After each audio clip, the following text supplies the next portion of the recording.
पहली खबर जो भारत के लिए जानना बहुत ज़्यादा ज़रूरी है, आप सभी लोग जिस पर अभी फिलहाल के लिए चिंतन मनन में हैं, हमारे पड़ोसी देश बांग्लादेश की वर्तमान स्थिति। बांग्लादेश की स्थितियां जो चल रही हैं उनके बारे में आज का ये सेशन बहुत ही महत्वपूर्ण है, जो आपको ये बताएगा कि क्या कोई भारत की नीति फेल हुई है, क्या भारत में प्रधानमंत्री नरेंद्र मोदी की विदेश नीति जो देश के स्थान पर किसी व्यक्ति को महत्व देते हैं, क्या यह नीति ही बांग्लादेश के संकट का कारण बनी है। ये सब बातें मैं क्यों कह रहा हूं, क्योंकि वर्तमान में सोशल मीडिया पर एक नैरेटिव बिल्ट हो रहा है और वो ये है कि संभवतः प्रधानमंत्री की जो पर्सन फर्स्ट नीति है in comparison to country first, संभवतः हो सकता है उसकी वजह से आज भारत इस स्थिति में है कि इस घटना को बीते लगभग 48 घंटे से ऊपर होने जा रहा है, उसके बावजूद भारत का कोई भी ऑफिशियल स्टेटमेंट नहीं आया है। ऐसी स्थिति में भारत भविष्य का क्या रुख अपनाएगा, सारी बातें आज के सेशन में बताएंगे। लेकिन उससे पहले बांग्लादेश से जुड़े हुए तत्काल अपडेट जान लीजिए जो चल रहे हैं। जो तस्वीर है आपके सामने, ये वो तस्वीर है जब 5 अगस्त के दिन शेख हसीना अपने कुछ जरूरी सामान लेकर भारत के लिए रवाना होती हैं, अपने देश का प्रधानमंत्री का पद त्यागती हैं और भारत में लैंड हो जाती हैं। इस पर हमने उसी दिन आपके सामने सेशन साझा किया और आपको बताया कि इनके आने से क्षेत्र में चिंताएं बढ़ने लगी हैं। मैंने उसी दिन सेम डे भी आपको इस क्षेत्र में जो चिंताएं बढ़ी हैं, क्योंकि स्थिति ये नहीं है कि बांग्लादेश में क्या हो रहा है, स्थिति ये है कि भारत के पड़ोस में क्या हो रहा है, और तो और भारत का बांग्लादेश के साथ भविष्य क्या होगा, यह अपने आप में बड़ी चिंता की बात है। इसलिए हमने सेम डे आपके सामने यह सेशन किया। उसके बाद हमने अगले दिन सेशन किया और उसमें आपको यह बताया कि अमेरिका का क्या कनेक्शन हो सकता है, क्योंकि अभी ये कयास लगाए जा रहे हैं। और यह सवाल राहुल गांधी जी ने भी जब सर्वदलीय बैठक हुई तब सरकार से पूछा कि क्या इस घटना का कोई विदेशी कनेक्शन है। विदेशी कनेक्शन क्यों पूछा गया, क्योंकि सोशल मीडिया और मीडिया में चलने लग गया था कि अमेरिका का इंटरफेरेंस शेख हसीना को पहले ही पता चल गया था कि ऐसा कुछ हो सकता है। हमने इस पर भी कल आपके सामने एक सेशन किया, संभवतः आपने ये भी देखा होगा। अब तक जिसको कुछ नहीं पता है, पूरी की पूरी टाइमलाइन में हमने ये लाइन आपके सामने बोलनी है कि साहब शुरू हुआ था मामला जब ये पहली बार प्रधानमंत्री, मतलब इस पूरे कार्यकाल में जो 2008 के बाद चुनाव में ये प्रधानमंत्री बनी, 2009 में प्रधानमंत्री बनकर आई, 2024 तक प्रधानमंत्री रही, लास्ट ईयर एंड में हुए चुनावों में चौथी बार प्रधानमंत्री के लिए जीती। और जब चौथी बार प्रधानमंत्री के लिए जीती उस समय पर इन्होंने अंतरिम सरकार नहीं बनने दी। अंतरिम सरकार का प्रोविजन पाकिस्तान और बांग्लादेश में है। यहां पर होता यह है कि अगर आप चुनाव में जा रहे हैं तो आपको जाने से पहले अपना पद छोड़ना होता है और अपने स्थान पर किसी बुद्धिजीवी आदमी को या एक न्यूट्रल आदमी जो कि दोनों पार्टियों के लिए या पक्ष और विपक्ष दोनों के लिए क्वाइट एक्सेप्टेबल हो, उसे आप प्रधानमंत्री या फिर कार्यवाहक व्यक्ति बना देते हैं। उसकी प्रेजेंस में फिर दोनों पार्टी चुनाव में पार्टिसिपेट करती हैं, या फिर कहिए कि पक्ष विपक्ष दोनों पार्टिसिपेट करते हैं। शेख हसीना की पार्टी है आवामी लीग और दूसरी तरफ जो इनकी प्रमुख कट्टरपंथी, मतलब प्रमुख जो इनकी प्रतिद्वंदी है, उसका नाम है बीएनपी, बांग्लादेश नेशनलिस्ट पार्टी, जिसकी नेता है खालिदा जिया। दोनों ही तरफ शेख हसीना और खालिदा जिया अपने अपनी बातों से दुनिया को कन्विंस करती आई हैं, लेकिन दोनों की नीतियां भारत के लेकर के और पाकिस्तान को लेकर के, जैसे शेख हसीना भारत समर्थक हैं तो खालिदा जिया पाकिस्तान समर्थक हैं, चाइना समर्थक हैं। ठीक है, जब चौथी बार के चुनाव में अभी रिसेंटली जब ये गई थी शेख हसीना, तब इन्होंने चुनाव में अंतरिम सरकार नहीं बनाई, यानी कि अपने वोट पड़ने से कुछ दिन पहले जो पद छोड़ने की नीति थी वो नहीं अपनाई, जिसके चलते खालिदा जिया ने कहा कि मैं चुनाव में पार्टिसिपेट नहीं करूंगी। चुनाव में पार्टिसिपेट नहीं करूंगी, बीएनपी ने चुनाव में पार्टिसिपेट नहीं किया। खालिदा जिया की पार्टी अन्य अपोजिशन पार्टीज के सामने चुनाव लड़ती है और मेजॉरिटी से सरकार बनाने में कामयाब होती है। यह इनका चौथा टर्म था। ऐसे में जिस अपोजिशन ने चुनाव में पार्टिसिपेट ही नहीं किया था, वो अपोजिशन अपनी इसी खुन्नस को लिए हुए जितने भी मुद्दे ऐसे थे जो राष्ट्रीय मुद्दे थे, उनको भड़काने का प्रयास कर रहा था। और उसी में शुरुआत हुई सुप्रीम कोर्ट के एक फैसले की। सुप्रीम कोर्ट ने पिछले ही महीने जून में शुरुआती वीक में एक फैसला दिया और उसमें कहा कि हम अपने आधार पर जो बांग्लादेश में कुछ समय पूर्व छात्रों को दिया गया रिजर्वेशन रोका गया था, हम उसे फिर से चालू कर रहे हैं। रिजर्वेशन की ये जो आग थी, इसे भड़काया अपोजिशन ने और छात्र नेताओं ने। कहा कि हमें रिजर्वेशन नहीं देना। किसे नहीं देना? उन लोगों को जो कि बांग्लादेश की आज़ादी में कभी आवामी लीग का समर्थन किए थे या मुजीबुर रहमान के समर्थक थे, बांग्लादेश में प्रोविजन था कि 30% रिजर्वेशन उनको दिया जाता है जो लॉयलिस्ट थे, जो कि वफादार थे किस चीज के, शेख हसीना और उनके पिताजी के। जब बांग्लादेश बना था उन सैनिकों को और उनके आश्रितों को वहां की नौकरियों में 30% तक रिजर्वेशन दिया जाता था। इसका विरोध हुआ, विरोध इतना तेज हुआ कि इसके चलते सरकार को झुकना पड़ा। लगभग जुलाई के आखिरी हफ्ता में जाकर के सुप्रीम कोर्ट ने अपने फैसले को पलटा। केंद्र सरकार यानी कि बांग्लादेश सरकार ने इस फैसले को पलटते हुए रिजर्वेशन को खत्म किया और मात्र 7% रिजर्वेशन कंप्लीट बांग्लादेश में लगाया गया। 93% ओपन सीट्स पूरी तरह बांग्लादेश में बन गई थी। चूंकि ये सीट्स छात्रों से रिलेटेड थी, इसलिए यह छात्र आंदोलन बहुत ज्यादा सुर्खियों में बन गया। हर तरफ जहां देखा छात्र ही दिखाई दिया। लेकिन जब छात्रों को अपनी ताकत का एहसास हुआ और इस एहसास में अपोजिशन को यह एहसास हुआ कि सरकार झुक गई, तो फिर उन्होंने सरकार हटाने की ठानी। कारण इसके पीछे दोनों थे। एक तरफ छात्रों को अपनी ताकत पता चली, दूसरी तरफ शेख हसीना को अपनी कमी। शेख हसीना को कमी जो पता चली वो ये कि इन्होंने आरक्षण की मांग को मानते हुए ये कहा कि जिन्होंने मेरे खिलाफ प्रोटेस्ट किए थे उनके खिलाफ अब मैं कड़ी कार्रवाई करूंगी, विशेष रूप से उन नेताओं के खिलाफ जिन्होंने सरकारी संपत्तियों को नुकसान पहुंचाया। इनका यह कहना भीड़ को भड़काने के समान था। परिणाम यह निकला कि भीड़ ने इनके सरकारी संसाधनों पर हमले शुरू किए। परिणाम यह निकल के आया कि शेख हसीना को अपना देश छोड़कर भागना पड़ा। जो तस्वीर निकल कर आई जिसे आप देखते हैं वो ये है कि पिछले 2 हफ्ते के अंदर वापस से आरक्षण हट जाने के बाद भी छात्रों का प्रदर्शन और 4 तारीख को लगभग 9 से अधिक छात्रों की मौत। इसके बाद उग्र भीड़ ने इनको ही चैलेंज कर दिया और इन्हें सरकार से हटकर भागना पड़ा। यह थी पूरी क्रोनोलॉजी। अब इस क्रोनोलॉजी में जो जो हुआ, अब उसके आगे की बात आप सुन रहे हैं। साथियों, इस सारी क्राइसिस की जड़ अगर आप गहराई से देखें तो वो रोजगार है, क्योंकि असल मायने में बांग्लादेश के अंदर आरक्षण की जो डिमांड है वो रोजगार के लिए ही तो है, चाहे वो जॉब में रोजगार हो या फिर सरकारी रिजर्वेशन हो। लेकिन इसी बीच में क्या आपने ऑब्जर्व किया कि प्राइवेट नौकरी जहां रिजर्वेशंस नहीं है उसमें भी लोगों को आए दिन जॉब से निकाला जा रहा है। अगर मैं एक डेटा आपको बताऊं तो जॉब के लिए माइक्रोसॉफ्ट से लेकर सिस्को तक इन्होंने बहुत सारे 2024 में लेऑफ्स किए हैं, लोगों को नौकरी से निकाला है। और दूसरी जो बड़ी बात निकल कर आ रही है वो ये है, या तो कंपनीज निकाल रही हैं या फिर आने वाले समय में जो आर्टिफिशियल इंटेलिजेंस है, एआई है, वो बहुत सारे लोगों की नौकरी खा जाएगा। ऐसी आए दिन खबरें मिल रही हैं। तो क्या आप लोग भी इस दौर से गुजरने वाले हैं? और अगर हाँ, तो ऐसे में आपकी तैयारी क्या है? आपकी तैयारी को मजबूत कराने के लिए ग्रोथ स्कूल ने अपने साथ एक ज़बरदस्त ऑफर प्ले किया है, और वो ये है कि यदि आप में से कोई भी व्यक्ति जो सेल्स में हो, मार्केटिंग में हो, ऑपरेशन में हो, एचआर में हो, इवन बिगनर हो, जिसे ये ना पता हो कि कैसे मुझे अपना सीवी बनाना है, या किसी को यूट्यूबर बनना है, या किसी को कंटेंट क्रिएटर बनना है, आर्टिफिशियल इंटेलिजेंस का कैसे यूज़ करना है, यदि ये सीखना है तो ग्रोथ स्कूल आपके लिए एआई का यूज़ करके entrepreneurial skill, freelancer skill, technical roles और भी बहुत सारी चीज़ें सिखाने की एक फ्री क्लास लेकर आ रहे हैं शाम 7 बजे। ये एशिया की सबसे बड़ी एआई की फ्री सेमिनार क्लास है, आप इसे अटेंड कीजिए। बस कंडीशन ये है कि यहाँ पर इंग्लिश में क्लास होगी। आप में से जो भी साथी इंग्लिश में कंफर्टेबल हो, लिंक कमेंट बॉक्स में मैं दे रहा हूँ। फ्री ऑफ कॉस्ट क्लास है, लेकिन हाँ, इसमें केवल शुरुआती जो 1000 बच्चे हैं, हमारे 1000 व्यूअर्स हैं, लिसनर्स हैं, उनके लिए ही ये फ्री ऑफ कॉस्ट है, ठीक है। और अगर आप इसमें इंग्लिश में कंफर्टेबल हैं तो जल्दी से जाकर के आप इसे ज्वाइन करें। ग्रोथ स्कूल आपके लिए एआई की बेहतरीन क्लास लेकर आया है, जिससे आप अपने आप में बहुत अच्छे से स्किल डेवलपमेंट कर सकते हैं। ग्रोथ करने में आपको 10x तक का फ़ायदा हो सकता है। बढ़िया से जॉब्स ढूंढने में आप एआई का क्या यूज़ करें, ये सब चीज़ें आप यहाँ पर सीख पाएंगे, ठीक है।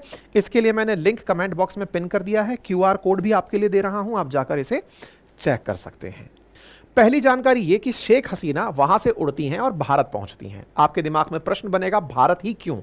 इसका जवाब हमने पहले भी दिया है और एक बार फिर दे देते हैं। क्योंकि भारत ही बांग्लादेश को बनाने वाला राष्ट्र है। इनके पिता मुजीबुर रहमान भारत के इस बात के लिए ऋणी हैं कि जब पूर्वी पाकिस्तान और पश्चिमी पाकिस्तान में लड़ाई चल रही थी, तब इंदिरा गांधी जी के नेतृत्व में भारतीय सेना ने ही बांग्लादेश मुक्ति वाहिनी की मदद करके उन्हें अपना एक राष्ट्र बनाने में मदद की थी। तो एक नेचुरल अलाय है बांग्लादेश का भारत। इसके चलते पहले भी जब वर्ष 1975 में मुजीबुर रहमान की हत्या हुई थी, तब भी शेख हसीना भारत में आकर इंदिरा जी के पास शरण ली थी।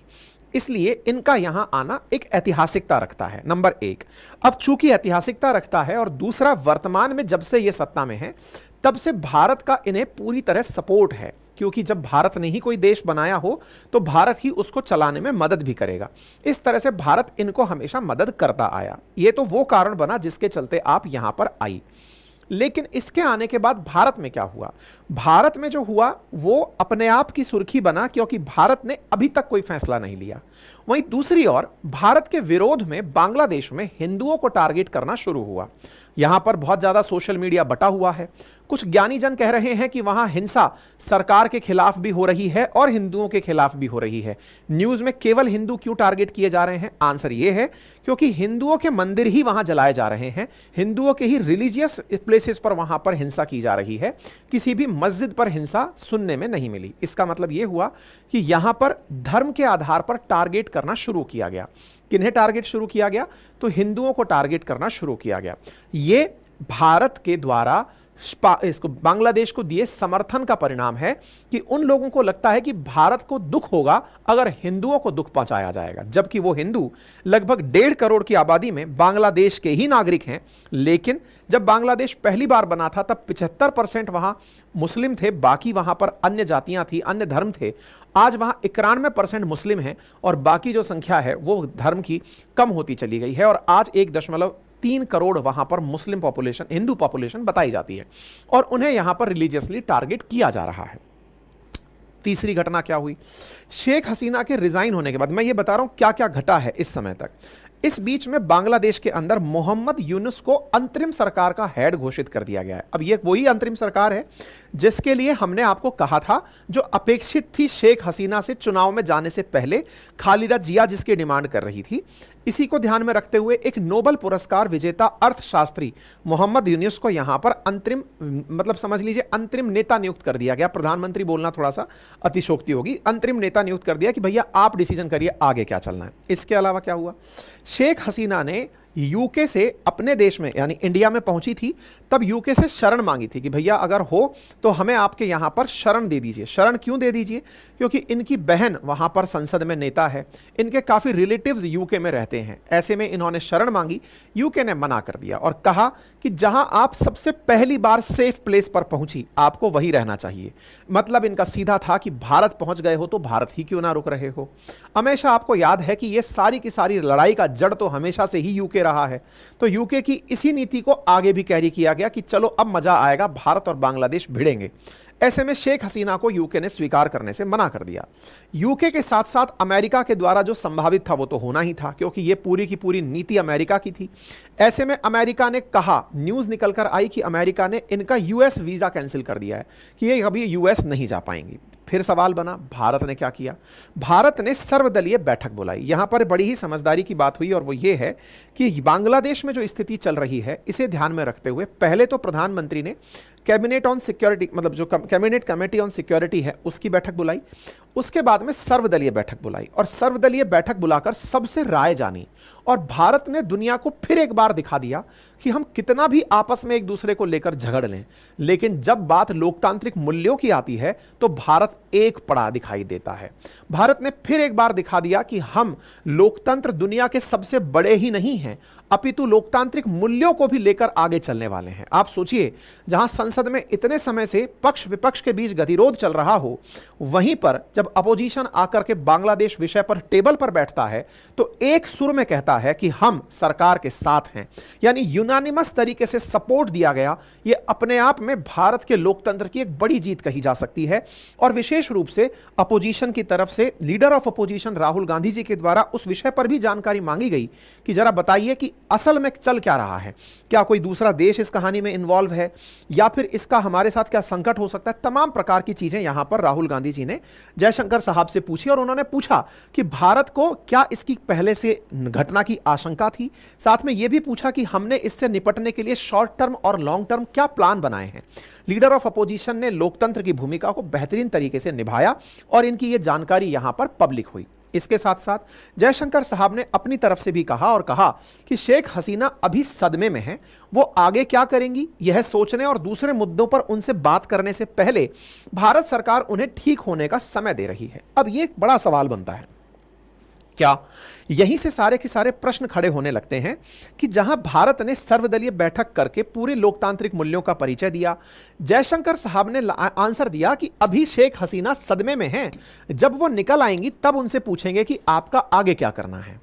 लेकिन बड़ा सवाल यह बनता है कि जहां पूरी तरह भारत सरकार इस विषय पर आपसी विमर्श कर रही है, उस आपसी विमर्श में शेख हसीना का क्या करना है यह तो मुद्दा है, बांग्लादेश का क्या करना है इस पर कोई भी आंसर अभी तक नहीं है। संसद को संबोधित करते हुए, सदन को संबोधित करते हुए सदन के अंदर जयशंकर साहब पहुंचे और उन्होंने पूरी स्थिति से राज्यसभा को अवगत कराया, खुद से पहुंच करके अवगत कराया कि हमारी क्या स्थिति चल रही है। बांग्लादेश में राजनीति में काफी तनाव है, गहरे विभाजन और बढ़ता ध्रुवीकरण हुआ है, इसके अंदर हम पूरी तरह से यहां की चीजों को नोटिस कर रहे हैं। उन्होंने सारी बातें अपनी तरफ से बताई और कहा कि विशेष रूप से यह चिंताजनक है कि अल्पसंख्यक, उनके व्यवसाय और मंदिरों पर कई स्थानों पर हमला किया गया है, इसका भी अभी पूरी तरह से दायरा स्पष्ट नहीं है। यहां पर यह बात पूरी तरह से, जो बातें आप और हम कर रहे हैं, यह जयशंकर साहब ने सदन को बताई, यानी कि एक तरह से फिर से एक लोकतांत्रिक तरीके को अपनाकर पूरी प्रक्रिया की पालना की गई। ठीक है साहब, यह जानकारी दोनों तरफ से दे दी गई। ठीक है साहब, साथ में मैंने अपडेट देने में आपको यह भी बता दिया कि हमने सदन को संबोधित कर दिया। संबोधित करने के बाद में शेख हसीना ने यूके से परमिशन मांगी, यूके ने मना कर दिया। यूके के मने के साथ साथ यूएसए का भी मना आ गया कि साहब हम इनको परमिशन नहीं देंगे। और अपडेट क्या है, यूएसए का भी मना आ गया। और अपडेट क्या निकल कर आया, और उन अपडेट्स में निकल कर आया कि यहां पर अब शेख हसीना यूएई और सऊदी के अंदर असाइलम मांग रही हैं कि अगर हो तो आप हमें अपने यहां रुकने की जगह दे दीजिए, और अपने मित्र राष्ट्रों से बात करने का प्रयास कर रही हैं। बांग्लादेश में क्या हुआ इस बीच में? बांग्लादेश के अंदर जो हसीना के समर्थक नेता थे वो या तो देश छोड़कर भाग लिए, नहीं भागे तो उन्हें जेल में डाल दिया। जो समर्थक सेना के अधिकारी थे उन्हें पद से हटा दिया, उनके स्थान पर जो इनके खिलाफ थे उन्हें पद पर बिठा दिया गया। पूरी तरह से बांग्लादेश में सब कुछ कायाकल्प हो गया है, सब बदल दिया गया। इसी बीच में मोहम्मद यूनुस नाम के जो व्यक्ति हैं उन्हें अंतरिम गवर्नमेंट चलाने का आदेश दिया गया है। सबने मिलकर के, सेना के अध्यक्षों ने मिलकर के कि आप चलाइए। मोहम्मद यूनुस ये रहे जो कि चुनाव होने तक सत्ता को चलाएंगे। मोहम्मद यूनुस एक अर्थशास्त्री हैं, नोबेल पुरस्कार विजेता हैं, और इनके द्वारा गरीबी पर किए गए जो कार्य हैं, इनके चलते इन्हें एक तरह से बांग्लादेश की नींव पकड़ाई गई है। कहा गया है 2006 में इन्हें नोबेल पुरस्कार मिला था शांति का, और इन्होंने अपनी एक पार्टी भी बनाई हुई थी। हालांकि इनके द्वारा पूरी तरह से जो कार्य किए गए हैं वो बांग्लादेश के अपलिफ्टमेंट के किए गए हैं। यह था कंप्लीट अपडेट। अब यहां से शुरू होता है विश्लेषण इस बात का कि साहब ये बताइए कि क्या ये पूरी तरह से भारत की फेल हुई कूटनीति है? क्या भारत फेल हो गया है? किस मामले में फेल हो गया है? भारत का फेल होना इस मामले में कि हमने बांग्लादेश के प्रधानमंत्री को तवज्जो दी, ना कि बांग्लादेश को। यह बड़ा सवाल है, आप समझिएगा।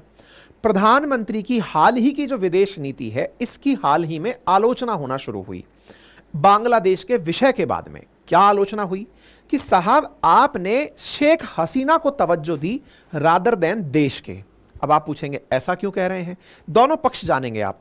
इस पक्ष को जानेंगे कि प्रधानमंत्री का जो पर्सनली दूसरे देशों के राष्ट्राध्यक्षों के साथ जो मित्रवत व्यवहार है, उस मित्रवत व्यवहार से हम क्या नुकसान उठाने वाले हैं और हमने क्या फायदे उठाए हैं, दोनों ही बातें करेंगे। पर चूंकि सोशल मीडिया पर एक नैरेटिव चल रहा है कि प्रधानमंत्री ने देश के स्थान पर व्यक्ति को प्राथमिकता दी है, तो पहले हम उस व्यक्ति की प्राथमिकता को जानते हैं और उससे जो परेशानियां खड़ी हुई हैं हम वो जानते हैं। ठीक है, तो प्रधानमंत्री ने शेख हसीना को प्राथमिकता दी। इसका प्रमाण क्या है?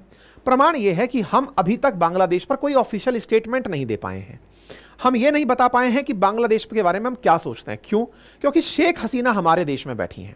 शेख हसीना बैठी हैं जिसके चलते भारत के हित जो बांग्लादेश में हैं उनको सीधा सीधा नुकसान हो रहा है। सीधा नुकसान कैसे हो रहा है?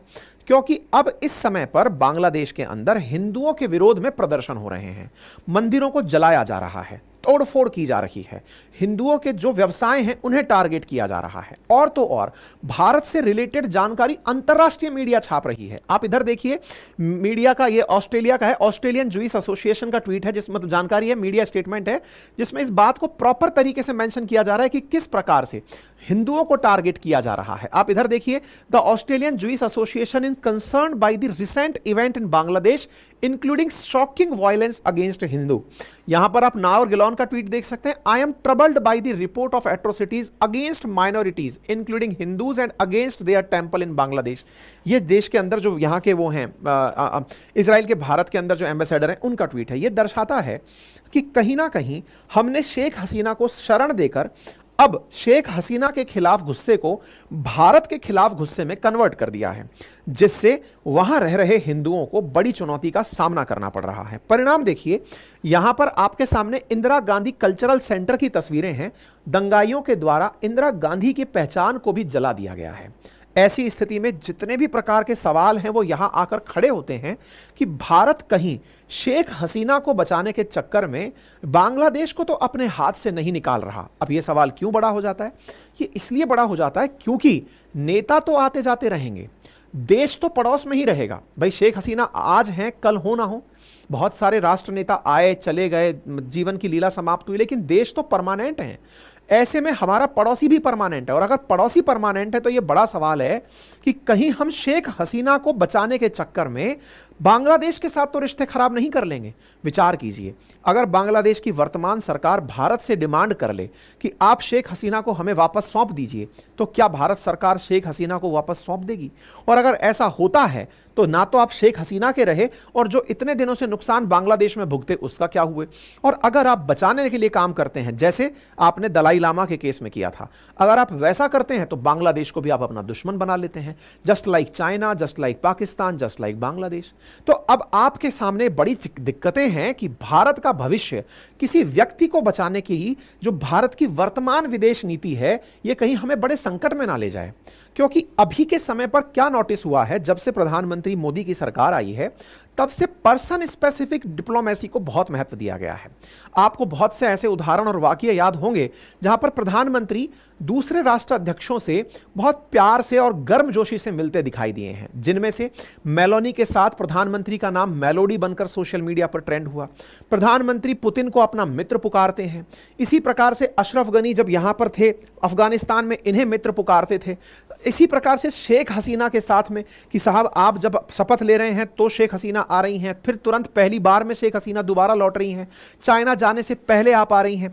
तो प्रधानमंत्री का जो पर्सनल टच रहा विदेशी संबंधों में, वो एक स्टेप आगे की कवायद थी, या फिर उस पर्सनल टच का ही हम बांग्लादेश को खोकर नुकसान चुकाएंगे? यह विषय अब बड़ा विषय बन चुका है। बड़ा विषय है कि जब शेख हसीना चीन से मिलने जाती हैं, शी जिनपिंग से मिलने जाती हैं, तो वो पहले भारत से मिलती हैं और उन्हें प्रॉमिस करती हैं कि आप चिंता मत करिए, मोंगला पोर्ट आपको मिलेगा, चिंता मत करिए, तीस्ता पर चिकन नेक के पास जगह आपको मिलेगी। लेकिन फिर भी बड़ा सवाल यह है कि आज जो बांग्लादेश की स्थिति बन रही है उसमें हम किसे प्राथमिकता दे रहे हैं? पीपल टू पीपल कनेक्ट को, प्रधानमंत्री की मित्रता को, या फिर देश के साथ भारत के संबंध को? यह बहुत बड़ा सवाल है, और इस बहुत बड़े सवाल के प्रो एंड कॉन्स दोनों हैं। प्रधानमंत्री शेख हसीना के साथ में जिस प्रकार से अपने रिश्ते व्यवहार मित्रता के रूप में रखते आए, या जितने भी राष्ट्र अध्यक्षों के साथ, और यह एक अकेला उदाहरण नहीं है, आप ट्रंप उठाइए, पुतिन उठाइए, इन सबके मायने हैं। तो यह तो हुआ भारत पर उठा सवाल, क्योंकि साहब भारत ने शेख हसीना के साथ में जिस प्रकार का प्रधानमंत्री ने व्यवहार रखा, उसका परिणाम भी देखा कि जब बांग्लादेश, क्योंकि देखिए जब आपको किसी चीज के पक्ष नजर आते हैं तो विपक्ष भी नजर आएंगे। तो आपके सामने फिलहाल जो बांग्लादेश की स्थिति नजर आ रही है, उस समय क्रिटिसाइज करने का मन कर रहा है कि प्रधानमंत्री के चलते हम बांग्लादेश को अपना शत्रु ना बना लें। वहीं अब रिवर्स करिए, अब जब रिवर्स करते हैं तो क्या निकलता है? यही वो शेख हसीना है जिन्होंने इन दोनों में प्रधानमंत्री की नीति को चुना था, और चुन करके भारत के लिए मोंगला पोर्ट दिया था, जिसको चाइना बहुत तेजी से मांग रहा था कि भाई हमको ये चाहिए। अगर कहीं हमारी नीति फेल होती तो आज स्ट्रेटेजिकली इंपॉर्टेंट मोंगला पोर्ट हमें ना मिलता। इसके साथ साथ आपको मैंने पहले भी बताया था कि भारत के प्रति जो मतलब शेख हसीना का जो सॉफ्ट कॉर्नर रहा है, उसके चलते चीन भी हमसे चिढ़ा था। इस पर हमने आपके सामने सेशन किया था, और यहां तक मैंने आपको बताया था कि तीस्ता नदी के जल को लेकर के जो मामला था, उसे भी किस प्रकार से निपटाने के लिए दोनों देश तैयार हुए थे।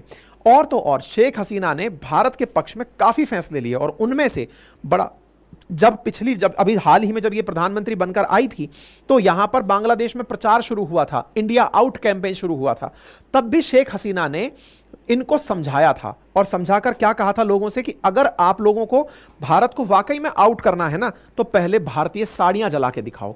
मतलब इन्होंने अपने आप से भारत का पक्ष लेते हुए बांग्लादेश के अंदर इंडिया आउट कैंपेन को कंट्रोल किया था। ये सब सकारात्मक वो बातें हैं जो प्रधानमंत्री की शेख हसीना के साथ जो अंडरस्टैंडिंग रही होंगी उसके कारण हो पाए, या भारत के डिप्लोमेटिक रिलेशन के कारण हो पाए। तो ये जो विवाद उठा है कि भारत की मित्रता, क्योंकि अभी तक हम शेख हसीना को, अभी वो शेख हसीना वहां से निर्वासित हैं, उन्हें किस हैसियत से यहां रख रहे हैं, इसको लेकर के सवाल उठने लगे हैं कि आप देश के मुकाबले अगर शेख हसीना को रख लेते हैं तो शेख हसीना तो यहां रह जाएंगी, फिर बांग्लादेश का क्या करोगे और उसके साथ कैसे ट्रीट करोगे। ये अपने आप में एक बड़ा मुद्दा है। अब फिर सवाल बनता है, इसका मतलब भारत की विदेश नीति में हाल ही में कोई शिफ्टिंग देखी गई है। भारत पहले व्यक्ति स्पेसिफिक नहीं, कंट्री स्पेसिफिक हुआ करता था। उदाहरण के लिए अगर अमेरिका में कोई भी राष्ट्रपति बने, हम तो अमेरिका से रिलेशन रखते थे, दुनिया के देश भारत से रिलेशन रखते थे, और उनके साथ ही जहां एक और अमेरिका प्रधानमंत्री नरेंद्र मोदी को, जब तक प्रधानमंत्री नरेंद्र मोदी प्रधानमंत्री नहीं थे, उन्हें वीजा तक नहीं दिया, और वहीं जब वो प्रधानमंत्री बन गए तो उन्हें हाउडी मोदी जैसा कार्यक्रम दिया। इसका मतलब तो यह हुआ कि हर देश देश स्पेसिफिक चलता है। लेकिन भारत के प्रधानमंत्री ने देश स्पेसिफिक से एक कदम आगे जाकर जो मित्रता का हाथ बढ़ाया, उसके क्या नुकसान निकल रहे हैं और यह तरीका सही है या नहीं, यह विदेश नीति में अब एक बड़ा चर्चा का विषय बन गया है। उदाहरण के लिए देखिए, भारत के रूस के साथ जो रिश्ते हैं वो जग जाहिर हैं। हम लंबे समय से द्विस्तरीय वार्ता कर रहे हैं, एक बार हम यहां आते हैं, एक बार वो वहां जाते हैं, इस तरह से हर साल मीटिंग्स होती हैं। लेकिन भारत के प्रधानमंत्री की पुतिन से जो पर्सनल मीटिंग है, उसका फायदा क्या हुआ, याद करो। आपको याद होगा जब रशिया यूक्रेन बात हुई, विवाद हुआ, तो याद होगा उस समय जब रशिया ने यूक्रेन पर मिसाइलें दागना शुरू किया, तब भारतीय छात्र यूक्रेन में फंसे रह गए। तब भारतीय प्रधानमंत्री ने पुतिन जी से बात करके यह कहा कि महाराज, इंडिया का झंडा लगाकर अगर कोई बस निकले तो उसको सेफ इवैक्यूएशन देना, उस पर गोली नहीं डलनी चाहिए। इस बारे में भारत के प्रधानमंत्री की बहुत तारीफ हुई और कूटनीति की तारीफ की गई, जयशंकर साहब की तारीफ की गई, मोदी जी की तारीफ की गई कि इनका पर्सनल कनेक्ट इतना अच्छा है कि युद्ध के चलते भी फोन करके यह कहा गया कि साहब सुनो, उनको वहां से निकलने देना। तो यह अपने आप में फिर एक पक्ष दिखाता है कि अगर देशों के बीच बात चल रही होती तो एम्बेसडर टू एम्बेसडर बातें चल रही होती, एम्बेसडर जाता, वो लोग मानते नहीं मानते पता नहीं क्या होता। यहां सीधा पर्सनल कॉल है कि सर सुनिए ना, उस गाड़ी पर बम मत गिराना, और सारे के सारे लोग, बहुत सारे लोग भारत के झंडे के नीचे निकल कर आए। तब इस नीति की तारीफ होने लगी। सोचकर देखिए कि भारत की तब भी तारीफ बहुत हुई जब इंडियन डायस्पोरा जब दुनिया में रहता है और जब वो प्रधानमंत्री नरेंद्र मोदी के नाम से अपने आप को गौरवान्वित महसूस करता है। आपको इसका बहुत बड़ा प्रमाण दिखता है जब डोनाल्ड ट्रंप द्वारा मोदी की प्रेजेंस में हाउडी मोदी कार्यक्रम रखा गया, जिसमें हजारों की संख्या के बीच में प्रधानमंत्री को राष्ट्रपति ट्रंप अपने साथ लेकर के घूमे, अपने समर्थकों को या अपने समर्थन में भीड़ जुटाने के लिए। यानी अपने आप में चाहे अमेरिका हो या इजराइल हो, वहां पर प्रधानमंत्री मोदी का जो पर्सनल कलेक्ट है वो बहुत तेजी से चला। इजराइल में भी नेतन्याहू ने प्रधानमंत्री के साथ अपनी तस्वीरें, जिसमें वो सी बीच पर घूम रहे हैं, वो तस्वीरें डलाकर लोगों के मन में यह भाव पैदा किया कि वहां जो मोदी बैठे हैं वो अपने समर्थक हैं। इसका मतलब क्या है ना, कि हर चीज का अपना पक्ष और विपक्ष है, और इस पक्ष और विपक्ष के और भी मायने मैं आपको बताता हूं। आज जब मोदी और मेलोनी की आप बात करते हैं तो मेलोडी कह के आप बोलते हैं, और उसमें यह बात बोलते हैं, मेलोनी खुद इनके साथ में सेल्फी डालकर मित्रता के भाव को व्यक्त करते हुए अपने ट्विटर हैंडल पर फ्रेंड नाम से उन्हें मतलब अपनी तरफ से कोट करती हैं। और परिणाम क्या निकलता है, परिणाम यह निकलता है कि जब ये मोदी से मिलती हैं उसके बाद में G7 की बैठक के अंदर भी इनवाइट करती हैं और खुद इनके प्रभाव में आकर BRI से बाहर निकल जाती हैं। बेल्ट एंड रोड इनिशिएटिव में जो पहला कोई कंट्री भाग लिया था, या G7 कंट्री, वो इटली मोदी से मिलने के बाद बाहर हो जाता है। यह सुर्खी भी अंतरराष्ट्रीय सुर्खी बनती है। इसका मतलब समझिए, पर्सनल कनेक्ट जो हाल ही में भारत ने शुरू किया राष्ट्राध्यक्षों के बीच में, इसके प्लस माइनस हो सकते हैं, लेकिन जो फायदे अभी तक देखे गए वो भारत के हित में थे। लेकिन जब किसी चीज के हित होते हैं, और भी मैं उदाहरण देता हूं, सोचकर देखिए, आज जो श्रीलंका के अंदर हालात हैं, एक समय था जब यहां पर राजपक्षे लोग हुआ करते थे, गोटाबाया और महिंद्रा, तो वो चाइना हितैषी थे। इसके चलते उन्होंने 100 साल के लिए, 99 ईयर के लिए हम्बनटोटा पोर्ट दे दिया था। लेकिन भारत का विक्रम रानिल सिंघे के साथ जो रिलेशन था, उसके चलते अब चाइना पूरे साल भर के लिए वहां से आउट है, वहां किसी भी प्रकार से एंट्री नहीं कर सकता है। मोहम्मद सालेह के साथ मालदीव्स में जो भारत के रिलेशन थे, उसके चलते हुए जो वर्तमान में यहां के राष्ट्राध्यक्ष मालदीव्स के बनकर बैठे हुए हैं मुइज्जू, वो भी ये समझ गए कि नहीं, भारत के समर्थन में ही फायदा है, उनके खिलाफ जाने से फायदा नहीं है। यानी भारत ने हाल ही में जो विदेश नीति के अंदर परिवर्तन किया था, यानी देश देश के बीच के रिलेशन से आगे बढ़कर पर्सन टू पर्सन कनेक्ट पर जो आगे बढ़े थे, उसके हमें फायदे ज्यादा मिले। लेकिन हाल ही में जो ताजा ताजा उदाहरण मिला है, उससे हम इस बात पर विमर्श करने के लिए फिर से बैठ उठे हैं कि यार चक्कर क्या है, क्या इसका नुकसान उठाने वाले हैं? मुझे नहीं लगता कि भारत इसका नुकसान उठाएगा, क्योंकि अल्टीमेटली भारत अपने स्तर पर इस पूरी स्थिति को बहुत अच्छे से हैंडल करने में कामयाबी दिखाएगा। यह बात सच है कि अगर हम केवल शेख हसीना को यहां रोकते हैं तो निश्चित ही चाइना को और पाकिस्तान को बांग्लादेश में बढ़त मिलेगी।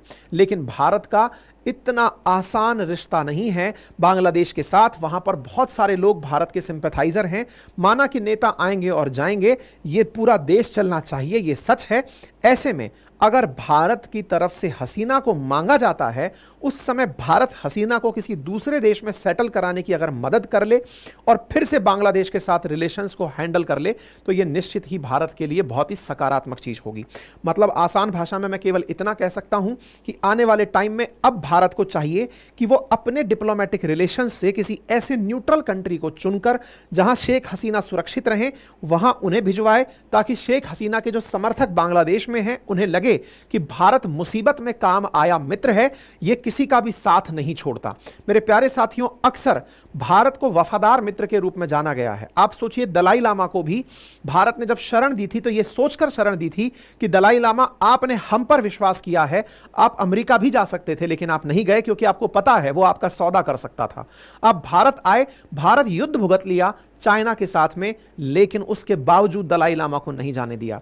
यही कारण संभवतः शेख हसीना के भी मन में रहा होगा। उनके पास बहुत सारे स्थान होंगे जाने के लिए, वो हो सकता है किसी भी देश में जाकर शरण ले सकती थी, लेकिन वो फिर भी भारत आई क्योंकि उन्हें विश्वास था कि भारत शरणागत की रक्षा करता है। बुद्धम शरणम गच्छामि। भारत बुद्ध का देश है। भारत वो देश है जहां पर कोई भी व्यक्ति अगर शरण में आए तो शरणागत की रक्षा की जाती है, और उसे फिर अपना मान करके, फिर चाहे हम रामायण के काल में पहुंचे, चाहे हम बात करें कि जब विभीषण भगवान राम से मिलने आए तो उन्हें भी अपोजिशन खेमे के होते हुए भी साथ दिया गया।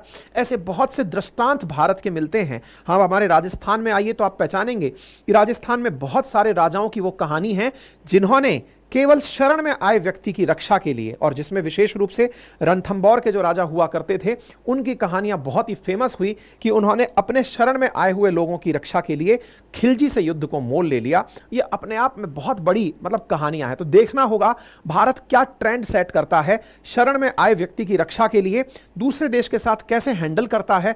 अब यहां से आगे भारत की विदेश नीति का एक बड़ा परीक्षण होगा। आने वाला समय भारत की दशा और दिशा दोनों तय करेगा। आप इस विषय पर क्या सोचते हैं, अपनी राय कमेंट बॉक्स में जरूर रखें। छोटी सी गुजारिश रहेगी साथियों, आपके सामने इतने सारा जो कंटेंट हम प्रस्तुत करते हैं, आपसे उम्मीद करते हैं कि आपको अगर ये पसंद आता हो तो आप हमारे चैनल को सब्सक्राइब करें, जिसके ऊपर कोई खर्चा नहीं है। आप सेशन को साझा करें ताकि लोगों तक ये जानकारी ज्यादा से ज्यादा पहुंचे, और अपनी राय कमेंट बॉक्स में जरूर रखें। जैसा मैंने आपसे कहा कि ग्रोथ स्कूल आपके लिए एआई की एशिया की सबसे बड़ी ऑनलाइन क्लास शाम 7 बजे आयोजित करने जा रहा है। जल्दी से जाइए, अपने आप को तुरंत जाकर रजिस्टर कर लीजिए। फ्री ऑफ कॉस्ट क्लास है, आपके लिए क्यूआर कोड है और लिंक कमेंट बॉक्स में पिन कर दिया गया है, डिस्क्रिप्शन में भी डाल दिया गया है। जाइए और उसे ज्वाइन कीजिए।